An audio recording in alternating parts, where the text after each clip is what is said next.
Happy New Year, everybody. Welcome back. It's our year in review meeting today. And we have uh a lot to discuss. There has been a host of stories, so many that we can't keep track of, so many that I even forgot looking into stories for this meeting. Um, and a lot of them were crazy, some of them were sad, some of them were shocking. It's been a year, to say the least. Now, if you're just joining us here, make sure you subscribe to the channel on youtube.com/Secretary of Shade or click that subscribe button. You can also find me on social media at Dapper Dan Midas on our outlets. We also will be launching at the top of the year in a few days the Secretary of Shade TikTok, so look out for that. So let's get into it, okay? Year in review. So I don't want to start off with anything like sad or anything like that, but let's just start here. Let's start light. So, from January 28th to February 4th, a high-altitude balloon originating from China flew across North American airspace. The balloon came into the country over Alaska and then flew south through Western Canada and eventually into the contiguous United States. A week later, the U.S. Air Force shot it down off the coast of South Carolina. U.S. officials claimed the balloon, which had been a propeller for maneuverability, carried intelligence gathering equipment, but that it did not appear to have sent information back to China. So, first story of the year, okay? The Chinese spy balloon. Bet you forgot about that. So, as you can see, as we just read, there was a spy balloon that flew around. I remember when I looked at this, I remember first seeing it on the news, and I was like, "Are they going to shoot that down? Like, what are we doing here? Like, where's this going?" Okay, and it flew around for weeks. We don't know. Of course, they may not have revealed to us, the general public, what actual information was being gathered by the balloon. It could have been geographic information. It could have been looking for anything. But nevertheless, it took them a week to shoot it down. Now, there was a lot of criticism, especially by different political parties, as to why it wasn't shot down immediately. I personally get why they didn't immediately shoot it down, because who knows what was in that balloon, what kind of device was in that balloon. So you want to kind of take a look and make sure that you have all your ducks in a row. So I get it why it took so long, but it also was very scary why it took so long to shoot that spy balloon down. But a lot of you probably remember this captivated the news cycle like that whole week. Like, we could not escape this spy balloon flying around, and rightfully so. And if you lived in some of them states where that balloon was flying over, bitch, I know you was nervous boots, because I was nervous for you. But that was one thing, that one of the many stories that we have to discuss this year. Now, we talk about spy balloons, the government not shooting things down. We also got to talk about a lot of different things that the government did as well. So this year, the Supreme Court, the Supreme Court struck down the president's plan to forgive up to $20,000 in student loan debt. Okay, this happened in June. The Supreme Court. So let's talk about the Supreme Court, because the Supreme Court was very busy this year. They were busy. Okay, and Biden and the Biden administration got everybody all excited. Yeah, sis, we're going to 20,000. We giving everybody 20 racks. You know what I'm saying? And the thing is, that was one of his campaign promises. That's something that he ran on, right? So that was a very big deal. Okay. And the girls were like, "Where's my money?" Okay? And the Supreme Court says there is no money. You have to be the money. You have to pay it back. And the Supreme Court struck that down. Of course, people were pissed. But what was interesting was that they struck this down, but I remember some people had actually gotten checks. I remember seeing that. So I don't know if those checks cleared, if, when they sent them back, the bank said absolutely not. Who knows? If you got a student loan forgiveness check, let me know how that worked out for you. Leave a message in the comments and discuss this. Did it clear? Did it slip through the cracks? Even if it did slip through the cracks, did you get a nice little letter in the mail from our federal government saying, bitch, you owe us $20,000? Like, what did it give? Sound off in the comments for that. Now, the thing is, in October, people were told that they had to start paying that money back for their student loans. So, because of COVID and everything, the student loans, the repayments were put on hold. There was a whole thing with that. But, long story short, the Supreme Court said absolutely not. We got money to send to other countries to fight, but we do not have money for law-abiding citizens who are contributing to the greatness of this country at all. Don't you got it, America? So, they shot that down. Another thing that the Supreme Court shot down, which for some people, they were like, okay. For some people, they were a lot of people were very upset about this. This was an interesting topic because and I don't really like race matters. It does, but I don't like to use race as a divisive tool when it comes to discussing our government, our laws, and politics, even though sometimes they are intersectional and you can't avoid it.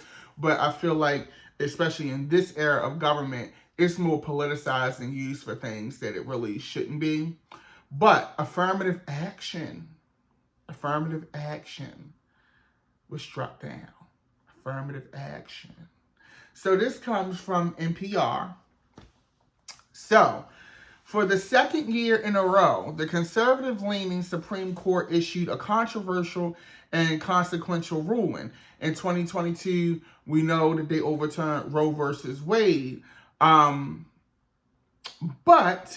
in 2023, it was affirmative action that effectively ended race-conscious admission programs at colleges and universities. The decision, which reversed decades of precedent, means colleges and universities can no longer consider race as one of many factors in admissions. Okay. Now, a lot of folks were upset about this one. A lot of people felt away, understandably so. And it was interesting because, and I'm going to be frank if I can, in the news cycle, you didn't really see a lot of white people discussing this. You saw more Asian people discussing this and black people discussing this. And what was interesting, it wasn't them discussing it as, we need affirmative action. It was, you saw a lot of, Asian proponents saying that they didn't want affirmative action because, they were being discriminated against because of that. Which was interesting because I never thought of that. And I didn't benefit off of affirmative action. So, I can't speak to how it would have helped or did help me because it's not something that I use, but I definitely realized the importance of it. But this really sent a rift through the college and university system and really changed the game for a lot of people. The Supreme Court was very busy this year, okay, to say the least, once again. So they struck down affirmative action, So here we go with that. Now, another thing that happened. And this isn't necessarily politics, but remember, and it captivated the news cycle. This is another thing that took over the news cycle. It was like watching Dynasty, you know, with your mom in the 80s or something, But another thing that captivated the news cycle, remember that little submarine, the Titan, the Ocean Gate? Oh my God. And it was looking for those people. And like, we were literally like looking at the TV like, bitch, it's day 3, bitch. They almost out of oxygen, bitch. Like, we was counting down, okay? So, the Titan implosion. So, on June 18th of this year, 2023, a submersible called the Titan, carrying 5 people to view the wreckage of the Titanic, lost communications with the ship that it launched from soon after it began its descent onto the ocean floor. A massive search was begun in the North Atlantic, and for 4 days, people around the world held out hope that the vessel would be found before the 96-hour supply of oxygen ran out. Now, the thing that broke my heart about this was that I believe it was a teenager, or a young person, young adult, who actually didn't really want to go, but he went because of his father. His father wanted to give his father that experience and that time. And I remember it broke my heart hearing how he didn't want to go. And the thing with this is, and I don't really get it. Like, this isn't something that I would want to do personally. But you're getting on this small boat. If you remember the boat, like, they essentially had to be lying down the whole time. And it was navigated by essentially a Nintendo 64 game controller or something like that. And they're lying down, and it's only 4 days of oxygen. It's this little hole, and then they had to be bolted in. Like, bitch, it's not even a door where, if it's like, abandon ship, you can't even get out because it's giving, you did bolted in there. And I'm like, watching this the whole time, like, this is not something that I would be interested in doing at all. Like, you have to be dead bolted in these? Like, what's going on? What's really going on? Okay. So, we watching this on TV, some of us are like, bitch, why the fuck did you even do this? Some of us are like, oh my God. And unfortunately, tragically, it was all in vain. They found the wreckage just before the oxygen would have ran out. But come to find out that the vessel had actually imploded. So it imploded. It wasn't an explosion like boom, pot. It like it smashed a man. That's a horrible death. That's a horrible death. I wouldn't wish that on anybody, no matter how dumb I think the idea is. That is a terrible death. And they found it, and actually it had imploded literally 2 hours after it launched. So we were, watching on TV with bated breath, and the whole time they was dead days ago, 2 hours after they went down there, which was so sad and unfortunate. My heart does go out to the families, because that's a horrible, horrible, horrible, horrible way to die.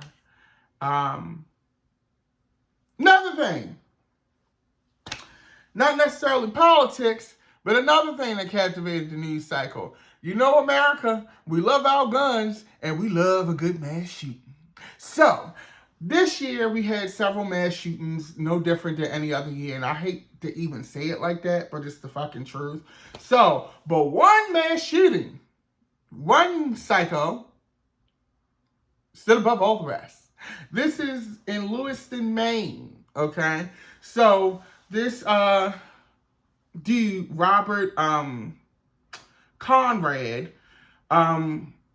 went on, this was in October, so this was a few months ago, went on a rampage, walked into a bowling alley, and shot people, killed 7 people, and including a 14-year-old boy.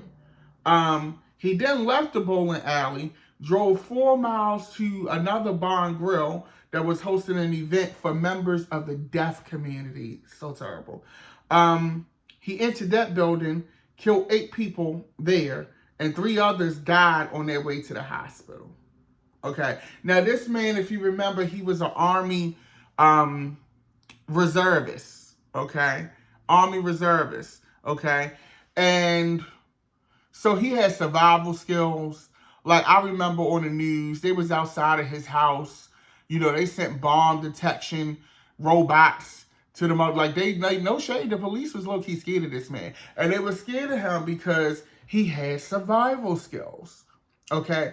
We've seen this in the past, especially in, I think that's in the Midwest, or like, you know, where like Portland and Oregon and all those places are. We've seen in the past where these militias and these survivalists, you know, people, they scared of police, no shade.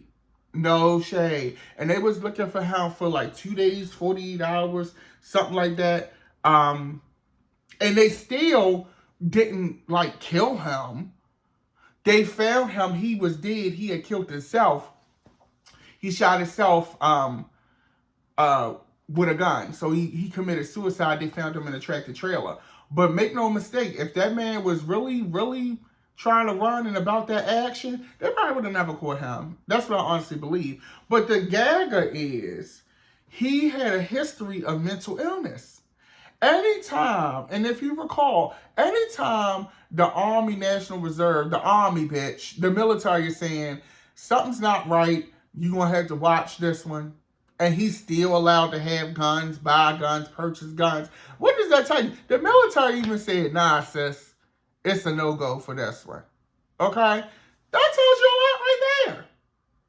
But he killed 18 people, took 18 innocent lives with him, which was absolutely terrible. Now, another big story, one that played out like an episode of Dynasty, Murder, She Wrote, Law and Order. I mean, you name it. Every drama you could possibly think of was Kevin McCarthy, bitch. Okay. So Kevin McCarthy, as we all know, was the Speaker of the House. Girl, they got the fighting in there. It was crazy. So you remember with Kevin McCarthy, he was voted as the Speaker of the House. It took about 15 votes for him to become a speaker. They could become the speaker. They was wheeling and dealing. They was arguing on the floor of the Senate. Girl, it was of the House rather. It was busy. But he finally got the votes. Had to sell his soul to do it. But he got that Speaker of the House title. It will be a very short-lived run, as we will find out, because Matt Gaetz, who is, based on the allegations, I would classify as a creep, allegedly. Okay? Basically, a rule was put into place where these dum-dums, and I think the Republicans are the ones that helped pass this rule, where it would only take one person to call for you to be ousted as speaker for them to take a vote to vote you out. Matt Gaetz, okay, so remember, the reason why Matt Gaetz called the vote was, we all know, realistically, is because Kevin McCarthy wouldn't interfere with the investigation about him fooling around with underage people, okay? So, creep. And Mother McCarthy was like, girl, I'm not getting involved in that. Like, you a whole pedophile, allegedly. Like, why would I even, like, girl, girl, I got a conference to run. I ain't got time for all this. Which, I know shade, shout out to you, Kevin, because you shouldn't have interfered in that, and I'm glad you didn't, okay? So, Gaetz, of course, got mad, and called for him to be ousted. He got a few other dum-dums to vote against it. I think it was like 19 of them or something like that to vote with the Democrats, because the Democrats, they're not going to vote to keep him because this is Republican mess. So 19 crossed the line, I believe, and caused Kevin McCarthy to be ousted as Speaker. And one thing we learned here is if you're going to burn a bridge or pull a trigger, have a backup plan. Have a plan. They did this and did not have a plan. Okay? Which caused us to have all of these people vying for Speaker. Jim Jordan was an option at one time, which, oh my God, that we get. And it just was a whole mess. Remember, they had us in limbo for forever. No business was getting done. None. And then we finally ended up with a speaker that nobody's ever heard of, this Mike Johnson character. Nobody's ever heard of this man. Nobody knows who he is, but he becomes the Speaker of the House. Come to find out, his record and his interviews give cast member of The Handmaid's Tale. Okay? This is your Republican Party, folks. 2023. Kevin McCarthy was soon after, a couple months later, resigned and say that he's not running, causing his seat to become empty. And now the governor of California, Governor Newsom, has to call for a special election that has to be done in like 90 or 120 days for his seat. Okay? So it is very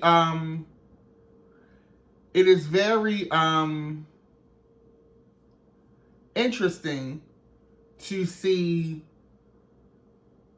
how this all has panned out. Okay, so Kevin McCarthy has resigned, and Kevin McCarthy was, as we discussed a few weeks ago, is a really big fundraiser for the Republican Party, and he's going to sock it to them bastards. He is going to sock it to him. And like I said before, I think that he's going to, put some money behind candidates. And all of those Republicans that voted against him and crossed that line and did that shit, he going to get them. He going to get them. He going to get them. So it's going to be interesting to watch this unfold. Okay? Another thing in politics. Former President Donald Trump gets indicted four times. For the first time in history, we have a president indicted and that is actually running in an election, and he's actually the leader for the Republican nomination in said election. And it's kind of crazy because he's going to be the nominee. He's going to be the nominee. And that's just the bottom line and flat out. It's no getting around that, if we're being honest, okay? So he's the first president to face criminal charges. So he's facing 91 federal and state criminal counts, including conspiracy to defraud the United States and engaging in a criminal enterprise by attempting to overturn the 2020 election, as well as willful retention of national defense information because of classified documents he didn't give back. Trump's team is trying its best to dismiss the delay and trials until after the 2024 election, and the GOP primary will likely be decided long before there's a verdict in any of these trials. Not to mention, Maine, just a day or two ago, decided to remove Trump from their ballot. Whether it actually holds weight, we don't know. But we all also know that Colorado has done the same. So it's just busy. Once again, Trump has been in a news cycle. Once again, he's a front runner. Once again, it's going to be what it's going to be at this point. The only thing I can tell you to do, folks, is vote your conscience. Vote what you feel right. Okay. Now, another story. We had, some legends in politics die. Sandra Day O'Connor, Dianne Feinstein, Rosalind Carter, you know. And I think that was also too symbolic because our government leadership is very aging. And I'm not trying to be ageist, but we got a lot of old people. And we saw that on display this year. If we remember, Skynet had infiltrated Mitch McConnell's nervous system in his brain. Remember, Mitch McConnell was freezing. They was doing his updates on TV instead of waiting at night when he go to sleep. He was freezing. Okay. Dianne Feinstein, rest her soul. She had to be told to vote in one of the Senate hearings. That was on TV, if you remember that. Joe Biden, he just, if you want, who Joe Biden reminds me of. You ever watch House of the Dragon and Rhaenyra's father, over the course of the first season, just start aging real bad, just falling apart? I feel like that's been Biden's presidency as far as appearance. He did not look this decrepit when he was running. Like, being a president ages you, and it's aging him bad. And the whole shade is him and Trump is really around the same age, but I hate to say this, Donald Trump does look a little bit more refreshed, which tells me that Donald Trump really wasn't doing no work. Because every president looks considerably more haggard when they leave the White House. Donald Trump, to me, holds the record for that because he did not look older when he left the White House. Okay? But this year, the old folks, the senior citizens, the elderly really showed out, in not a good way. And it really put an exclamation point on the fact that we need younger, fresher leadership. And not because it's necessarily, they know everything, they know all the rules. I think that we should definitely have a healthy balance because there is a wisdom in living and aging and doing these things for a long period of time, but also too, there needs to be fresh ideas, innovation, and also voices in those halls of Congress that reflect the issues and the problems that in a way that people now, young people, middle-aged people even, are going through in the country. And you just don't see that necessarily reflected in a balanced way in government. Okay? So that was another thing that happened this year. Also, too, and this is not really politics, but, you always want to lighten the mood. Taylor Swift. You could not escape fucking Taylor Swift in 2023. For those of you who don't know, I'm a huge football fan. I'm a huge NFL fan. Y'all know I like wrestling, but I'm also a huge NFL fan. And we could not escape this bitch. You had the Eras tour, the Eras movie, the Eras cover Time magazine. Then she just fucked the Chiefs up. I don't care what nobody said. Chiefs ain't been the same since Taylor Swift started dating Travis Kelce. That's just the bottom line flat out. She got Travis out here looking crazy. He's shaving his beard. He got a porn stash. Like, girl.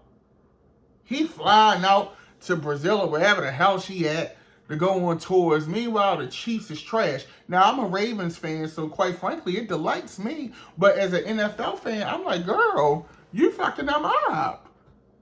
You could not escape Taylor Swift. Now, I have nothing against Taylor Swift. I'm not a fan. Like, I'm not like, oh my God. I'm not a Swiftie. I'm not like, I'm personally a Beehive member myself. Not that there's any competition or I'm trying to pit people against each other, but I'm just saying, unique.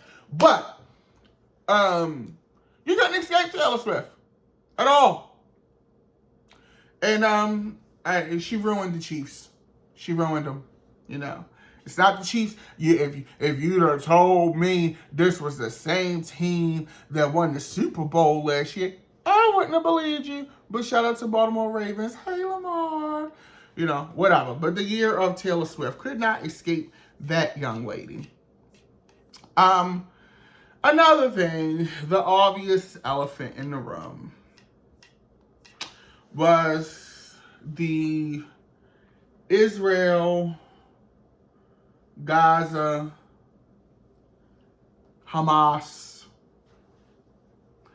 Y'all already know. So Hamas attacked Israel in October, killing innocent civilians and children, women, babies. I think they killed around 1,500, 2,000, somewhere in there. They did a sneak attack. Israel rightfully has the right to respond to that. But, oh boy, did they respond. To date right now, it's around 20,000 Palestinians dead.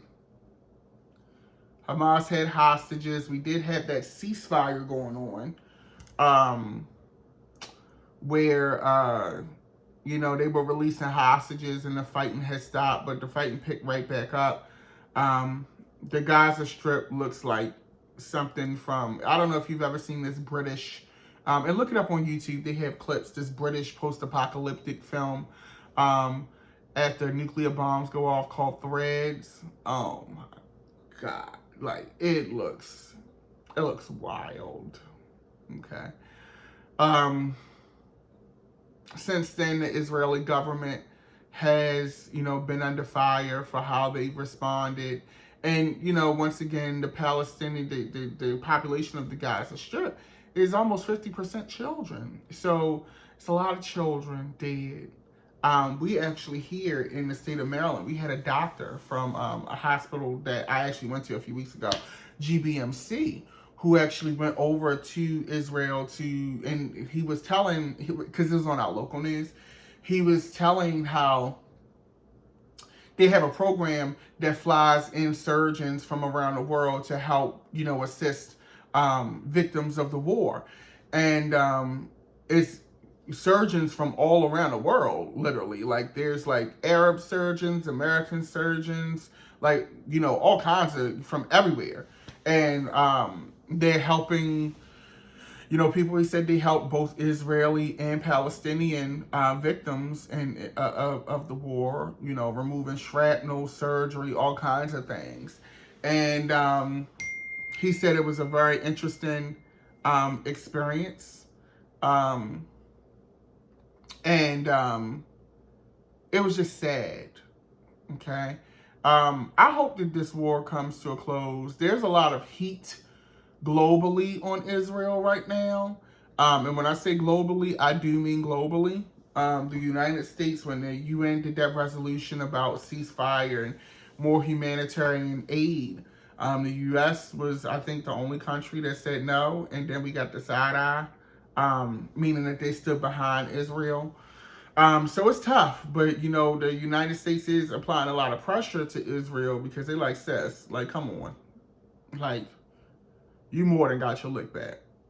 20,000 people is gone now. And that's a lot. And meanwhile, the Ukraine and Russia war is still going on that we have money involved in. But, I just cannot imagine, and it's become real to me this year as I reflect on 2023. This year was tough for me. The second half, rather. First half, great. Second half, God set me down, and I don't know who you believe in, and you have the right to believe in anyone that you want, but God set me down and humbled me real bad. Emotionally, physically. I had to make some dietary changes. I lost 40 pounds in like 2 months from stress and anxiety. And I often think about what would I do? Let's think about this. Like, as Americans, we just don't have this experience that I'm getting ready to describe. But imagine you being in your house or apartment building and bombs just dropping. You could be dead at any time. And like, I can't imagine looking up and like seeing things fall from the sky and having to run for my life. I can't imagine living in a war. It takes a strong person to survive that. A very strong person. And it's just so sad to see the state of the world. I'm going to tell you guys, like, I have had to, I have limited myself to 1 hour of news a day, watching. I get all of my news from reading now. Like, I've become essentially my mom. I read the paper, okay? I read the internet, of course, because modern times. But I actually get a physical newspaper. And it has been a trying year for the world.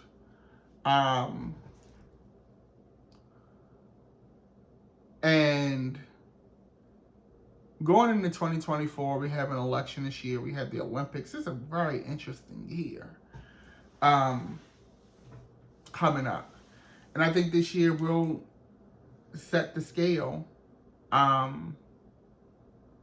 set it for how things are going to move forward in this country.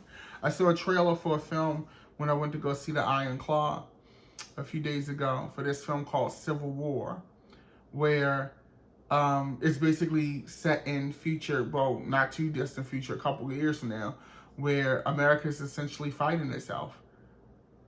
And it scared me. They're probably not going to be getting my money because that's just going to eat my anxiety up. But I just could not imagine living in a war and what that feels like. And I think that sometimes we get so detached because we're watching through a television screen that we don't put ourselves in a human position to actually see how that works and imagine that, because it's hard to imagine. One last thing in regards to that, if you ever, I highly recommend rather, this, it's a cartoon. It's about this company, Studio Ghibli. They do a lot of like animated films from like, I think it's Japan or Asia. And it's this film called Grave of the Fireflies. And it's about two siblings who are surviving a war and the effects that they go through, delusions. I've never cried from a cartoon the way that I cried from this cartoon. But I highly recommend you check it out. But that was 2023, at least the bulk of it, the highlights. Hopefully 2024 is better. We're going to speak that into existence and wish for the best. As always, it's been a pleasure. It's been a great year for us here at Secretary of Shade. We have the new backdrop dropping. It's here. The set's here. The lights are all set up. So in January, we're going to go ahead and do our official relaunch. And I'm excited, and I can't wait to see you guys in the future. Don't forget to subscribe. Follow me online at Dapper Dan Midas. You can also contribute to the channel on Venmo and Cash App at Dapper Dan Midas as well. You guys have a great, great new year. I wish you the best. Peace and love. Bye.